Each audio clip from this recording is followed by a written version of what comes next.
the main topic of today, or the main big thing that we're debating about is so it says here on the Star Wars website that Star Wars Vision's storytelling doesn't have to fit in a timeline.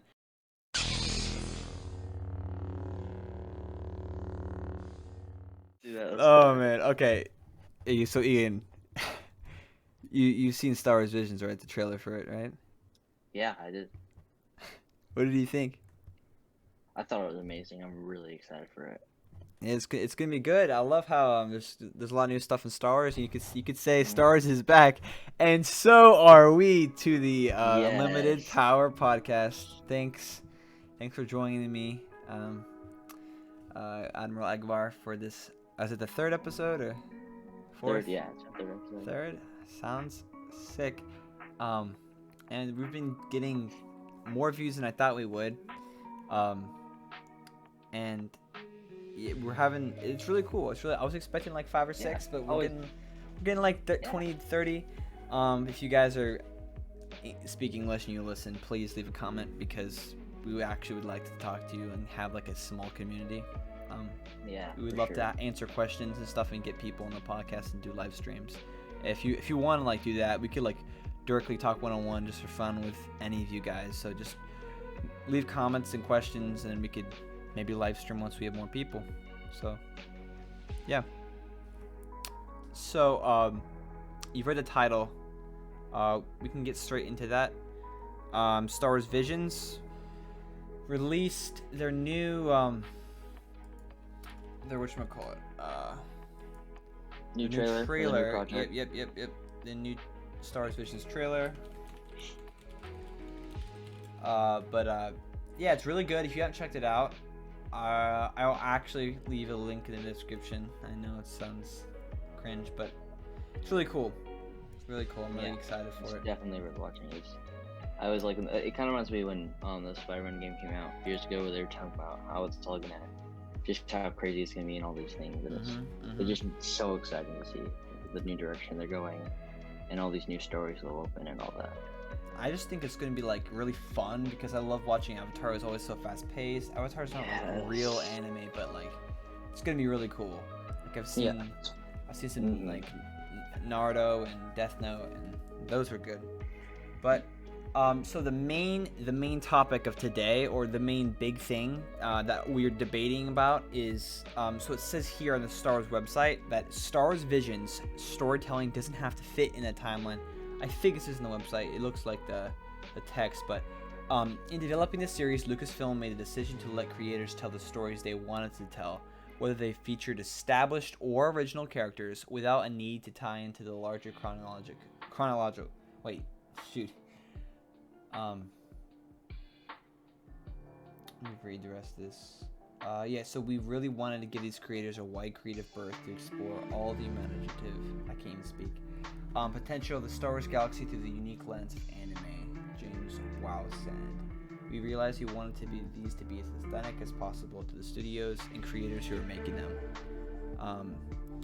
Made through the unique process and a medium they're such experts at. So the idea was, this is their vision, riffing off all the elements of the Star Wars galaxy that inspired them, hopefully to make it a really incredible anthology series, unlike anything we've seen before in Star Wars Galaxy. Other than me messing up, there's some really cool things that I've read in there. Yeah. Like the title, of course. I'm pretty sure this is on the website. So Star Wars Visions didn't have to fit in a timeline, and in the beginning it says Lucasfilm made the decision to let the creators tell the stories they wanted to tell. I'm assuming that decision was they could branch off to do whatever they wanted, not necessarily focusing on focusing on the original characters if they didn't want to. We saw Boba in there, and that's like the only person I noticed that was from the canon timeline. And for me and Egan, the canon timeline is 1 through 6. Everyone listening, so sequels fans, join Kylo Ren in dead. I don't know what Kylo Ren is, man. Screw him, man. Screw all the sequels. All right. I'm just gonna bring that up every few episodes. The 1 through 6, it's really cool. There was an they're expanding characters. I think it's gonna be really cool. I just think even though creative freedom is a little, I mean, you can be. I for one just feel nervous sometimes, and then like, you don't know what they're gonna do. But I think it's good to just let these writers and directors just let them breathe their own air and just do whatever. And even though it's not gonna be exactly what we want, it's just gonna be new, and I think it's gonna be very exciting. And just seeing, and I think it opened the door to so many possibilities in future projects. Yeah, I think what they're doing is they're testing the water to see if people like the anime. If they do, maybe they make a movie or a show that's actually canon. But the thing about anime though is itself is what stories aren't converted to anime, they're made in anime, and like the way they're made fits with the story. Star Wars is very unique in that it has to be made a certain way. So I don't know how they're gonna work with it, if it's gonna be within canon, because it might be a little bit weird. But I'm really excited for it. It's really cool. If you want to watch it, there's a link in the description. But also, it's chronology. I got it. It's chronology. I was thinking chronological. All right, just small victories. Small victories. Thank you, ladies and gentlemen. But yeah, so Visions does not seem to be canon, at least not most of them.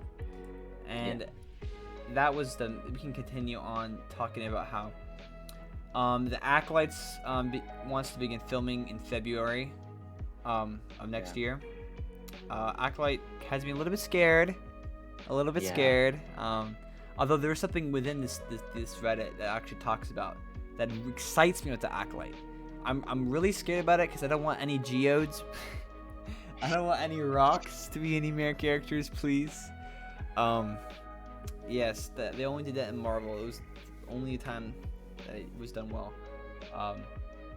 But we'll get back to that. The Acolyte hopefully will begin filming in February, maybe released in December of next week, or maybe December of next year, or the spring of 2023. Also, in other news, Bad Batch Volume 1, so episodes 1 through 8, it's now streaming on Spotify. I actually saw this before I looked at Reddit. I was looking through on Spotify, and I just wanted to place the Bad Batch theme and upkeep Kevin Kiner and his album for the first 8 episodes. It's good stuff. Anything you want to say about those 2 topics we just discussed, Ian? Acolyte, I think we'll get into it more in a second. But I'm definitely excited for, to see all these new projects come into play. It is always very exciting to see all these new things. Just so we can get like a taste of like what maybe they're trying to build towards, or whatever stories they're trying to. But there was that one thing in the video, I don't know, Star Wars Theory, I think it did perfectly of recapping what happened, but the entire person who's never seen a single Star Wars movie, and we're mostly gonna get that in a second, but makes us nervous. However, there's always good news. You always let it in. We'll see it play out. Regarding the Bad Batch soundtrack, I love I love having all these new Star Wars songs because they're just all these new composers, like even though John Jones obviously like our favorite composer, and Kevin Kiner, these other ones, oh yeah, for sure. But like these other composers and people that put in the work to Bruce's songs and make them unique. Like Rogue One, I think. I don't know if it's the Rogue One theme, but it's one of the main things that they threw out. Right? Yep. Yeah. He did really good. The Imperial Suite. Oh my gosh. Oh. It's beautiful. And they do so well at making it familiar with Star Wars, but not copying. They're making it familiar with Star Wars, but also making their own new thing. I think that's perfect for Star Wars soundtracks. That's what I love. That's what I appreciate about Bad Batch and sick stuff. Continuing on. So the new Lego 2021 Slave One, or otherwise known as Boba Fett Starship, which we're not going to get into. We're just Disney logo. Actually, it was Lego itself said that they changed it from Slave One to Boba Fett Starship. There could just to not be. I don't know. It might have been just been because they have Anakin Starship, Obi-Wan Starship, you have a bunch of other different starships. Yeah. Maybe not because it was Slave One, but maybe they just want to name it Boba Fett Starship to be easier to search up. Also, I'm pretty sure if you search up Slave One, sometimes we come up with some interesting other searches. But what I was gonna say is in the actual set, there's a carbon frozen one of those Gamorrean guards, those like pig boys at Jabba's place. Oh yeah. And people are speculating that into the Boba show, he's gonna be freezing guards for like testing or like gonna be putting them in, because we haven't seen that happen in the Mando. So I'm thinking that he's gonna be freezing some of those guards when he like, I don't know, he gets pissed or something. I don't know. Yeah, maybe he's trying to make another sister. Just messing. That's really weird. Oh man, but yeah, that's a cool idea. But Book of Boba will be this December, if anyone was wondering. Also, did we talk? Sorry, go ahead. No, I said, did we talk about the most recent Bad Batch episode? Or have we also did we talk about the I think we did, but yeah. Speaking on it, Cad Bane has a cybernetic patch on his head, which he did not have in the Clone Wars. Everyone's thinking he had the run-in with Boba, the unreleased Boba versus Cad Bane. If you guys want to watch it, I'll also put that in the description. It's really cool. It's unproduced episode, and Boba shoots Cad Bane and kills him in it. So maybe he survived. We're saying maybe this is canon and that he actually survived it. But yeah, cool stuff. If you didn't catch that, Cad Bane surviving, good stuff. Let me continue. Also, let me see. I had like the ones I like. By the way, we don't like the sequels, and we also don't like most of the High Republic. Maybe it can redeem itself, but there's a lot of bad stuff in there that we don't like. We don't like it. The Clone Wars show received 3 Daytime Award Emmy nominations. Well deserved. Well deserved. Yes. So we don't know if it's gonna get the actual Emmys, but they've been nominated, which is awesome. I think it probably was just for the last season. Oh, and now onto this awesome topic. Have you seen those new photos of Hayden showing that he's bulking up and growing his hair, so he can fit into the Kenobi series? Like, he's looking ripped. Yeah, man. Yeah, have you seen it? No, I don't think so. Maybe. He's bulking. Also, if you notice, there's a little girl to his right, a little youngling. You know, he's saving her for later. You know. I'm pretty sure that's his daughter, but yeah, good stuff. He's looking swole, his pecs looking big, looking hot as ever. Man. You're as gorgeous as the day you left me, or I left you. I love it. I love his hair. It looks a little more like the Clone Wars haircut. I love it. It just gives me those vibes. It's just, man, it's just so good to see that. Like, never in 1,000 years I would think this happened, and yet here we are. It's confirmed so he's exciting. in the show, but he's bulking. Yeah. You can see his abs a little bit. You can see his shirt. He's coming in. But yeah, that's really cool. Really cool. My guys, I've missed Hayden a lot. I think a lot of us have. He was great. I'm so sad that people made him feel like he didn't do a good job. He deserved better. Man, people. Like, same with Ahmed Best. Sad. Yeah. But on to some new news. There was, let me see. Oh yes, this is what I was going to talk about. Okay, so the Acolyte, like I said, there's something that makes me excited. The Acolyte showrunner, Leslie Headland, said the series will be influenced by the Phantom Menace. Yo, that is so anything with prequels. Oh man. And she said that the Phantom Menace had a profound effect on her identity and her Star Wars series. That is okay. That is super surprising. I'm just saying that, like. I know. I don't know. That is so. I'm really happy for that. I'm glad. We'll see. We'll still see. There's still hope. There's another. It said it's roughly 200 years before Phantom Menace. Oh my gosh. Oh no, never mind. They wouldn't do that. I was just thinking. I mean, we don't know how long Darth Plagueis the Wise. Yes. Maybe this is maybe. Well, okay, I don't want this to be the place where he comes out from. Like, I don't want him to be canonized within the Acolyte, which is the High Republic, which is not very well received right now. Yeah. I don't know. Yeah. Maybe they redeemed the High Republic. I just put those books should not be canon. A lot of those books are horrible. But it's not that bad. Sequels is worse. I can live with a few books. Yeah. Also, sadly, co-creator on Star Wars Detours, remember that episode that got leaked, air quotes? Yeah. He said there isn't any interest in releasing this content on Disney Plus from Lucasfilm. No. So sad. It's outrageous. It's unfair. It is. I want to see it. It's already. I know it's in a flash drive somewhere. Man.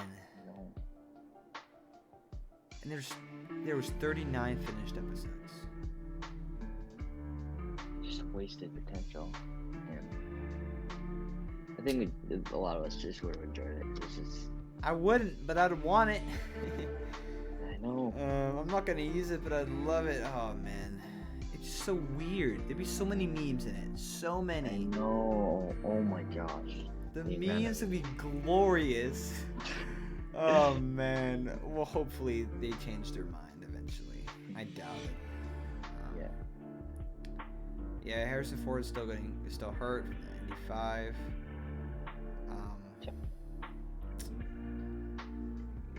Let's see.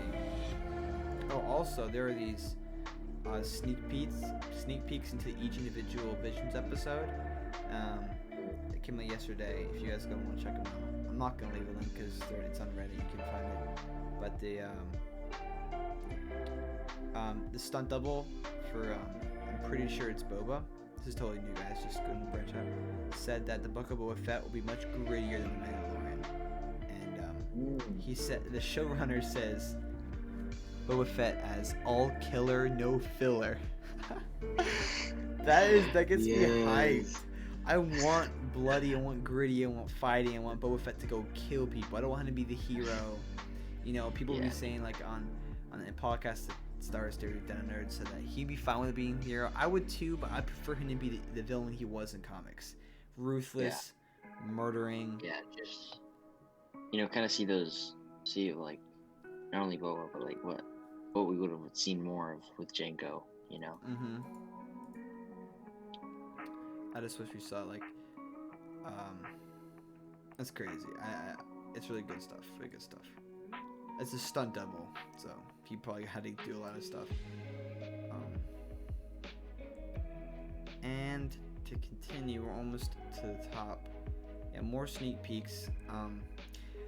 But for the Visions, it's all on September 22nd. All 10 episodes.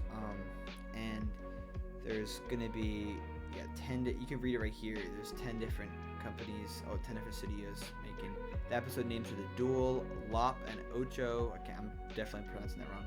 Tatooine Rhapsody, The Twins, The Elder, The Village Bride, Akakiri, TOB1, and The Ninth Jedi. Some of those are getting close to some sequel stuff. I'm going to name some having PTSD. Anything with the and Jedi in it hurts. Oh man. What about you, Egan? You excited? Yes, I am. It's gonna be amazing. Alright. So The Mandalorian Season 3 will be starting filming Monday, September 20th. And Pedro is gonna be there for all of it. That's good. I'm glad he's, Mr. Pascal did not dip. He ran out of money. He needs his check. He's a good actor, but like, he won't have to be wearing a helmet the whole time, which is cool. And I think we're about almost done with all of it. Yeah, so Visions won't necessarily be canon. If you want to watch the clip for it right there. And Patty Jenkins is talking about collaborating with Lucasfilm on her Star Wars movie. Talking about how it's a whole other way of working. It's gonna be really cool. Her movie is gonna be very interesting. I like her directing style. It's very unique. Yep. I haven't watched much of Wonder Woman, but I've seen clips and stuff. So yeah. And yeah, so other than the Bad Batch, which we should discuss, we'll end on the Bad Batch, which was a pretty good episode, to be honest. It was a little bit okay. It's a little half filler, half like important, because we. And you can go ahead and give us a little recap if you'd like, General Akbar. Yeah. So basically, last episode, we just saw Cad Bane and Finnick just fighting, and then Omega gets away, right? And the Bad Batch gets her back again, and they go back to Sid, right? And this episode starts with this planet. I forgot the name, but basically the senator leader guy, was leading the planet. I mean, it seems like the citizens really liked him, but he was a separatist leader, so he's like kind of with the Tread Federation and all that, and just kind of maybe he's a good leader, but he isn't dealing with the best stuff. Anyways, and this comes back later, but Sid just says, hey, we got a mission for you, distress call from a droid, and Bad Batch has to basically just kind of go against, we don't like, we hate droids and all that. But they were literally helping break this senator out of the Empire's hands because they took over this planet, and then they get there, and this time surprisingly they actually leave Omega with Sid. They just leave her, and I mean I liked it because Hunter was like, hey, even though like they're starting to trust each other more and more, Hunter was like, hey, keep an eye on her, and it's like, okay, I will. And then they go, and then they follow this protocol droid, and then they go free the guy. It was really cool with the ATTEs. It was a nice fight. It was cool. And then they break out, and then they just kind of come back to Sid's place. And we learn that something pretty big, more info on Omega. It's the fact that she's actually very good at strategy. She's like really good. Brain. She's like a natural. Yeah. She was playing holo chess, and she was just destroying these guys. Making tons of money. Yeah. Yep. And she was able to pay off their debt. Yeah, paid off the debt, and so they're good now. So that either means we'll see if they keep working for Sid, or if they go meet up with the Rex. We'll see what happens. But the other news is from last 2 episodes ago they mentioned Boba Fett, and how we now know that Boba Fett and Omega are actually sisters. And I just think it's gonna be interesting if and when they meet. Yeah, she's like a direct clone, full like no alterations, and he was as well. As for what's scary, there's only 6 more episodes of Bad Batch. It's only 6. And the last 2 are definitely gonna be like one story, like one connected thing. Yeah. But they're gonna be long. And I really liked the last episode expanded Empire, made it feel like it was more like a change. It showed how the Bad Batch can actually win a battle. Oh, they still ran away, but they won getting in. Yeah. They need to do some more clapping. But they got in. Omega did good at chess. Showed that she was smart, and also that she's gonna be part of the missions from now going on. She's not gonna be like a side character, kicked to the side. He said that you'll go on. If you beat me in this chess game, Hunter told her that then you can go on the missions. Next. Yeah. Yep. Although she did pay off all the debt, so. Yeah. Good stuff. That was a great episode. I think we're definitely seeing more and more of the Empire being a little more threat. I mean, we obviously know how much of the threat they are from the OG trilogy and Revenge of the Sith at the end, and now I just like how we're seeing more and more, and also Rebels. Obviously, Rebels. It's just nice to see. There's so much going on, man. There's so much like shooting starting. There's Mando starting. Patty Jenkins is starting her thing. Visions is like coming out in September. All 10 immediately. So much. Pedro's going to be confirmed acting, and it's going to start in August. That's in 1 month. I already know the names and all the studio designers for all the episodes.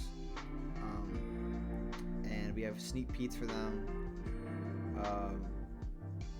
Sadly, Star Wars Detour is probably never coming. The Acolyte is being confirmed to be influenced by Phantom Menace, which is awesome.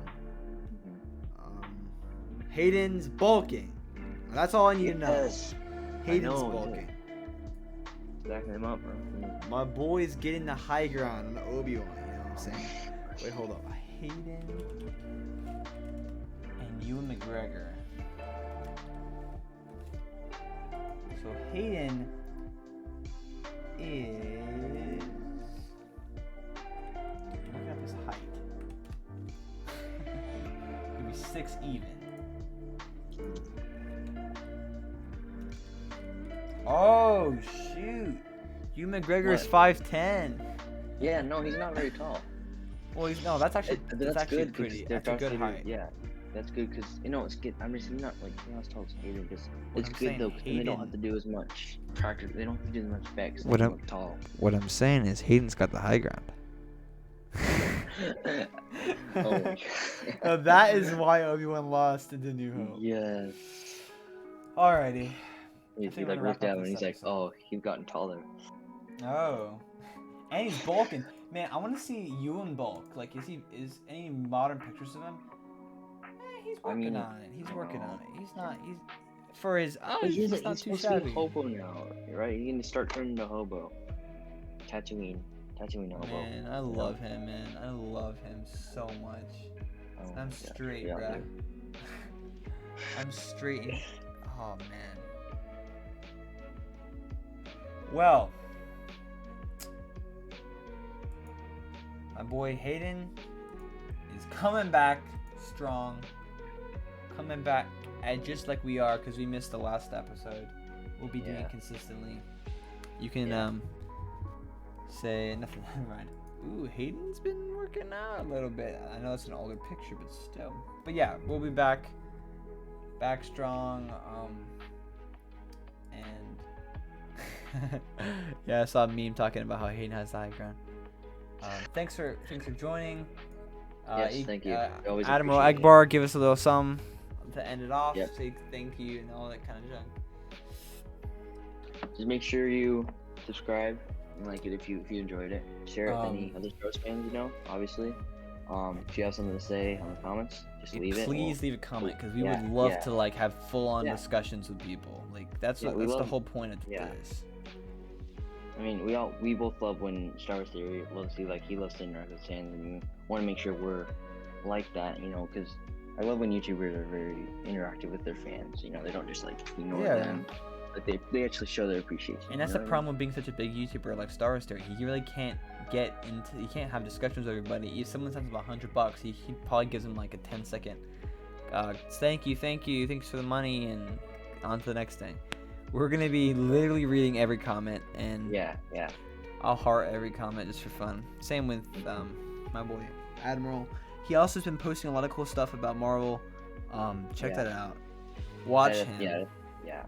If you also like Marvel stuff like I do, I made a Thunderbolts theory recently.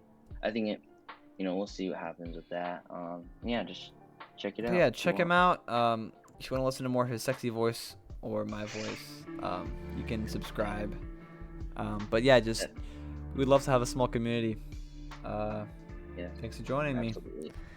May the force be with you. Always. Needs to call Jar Jar Binks.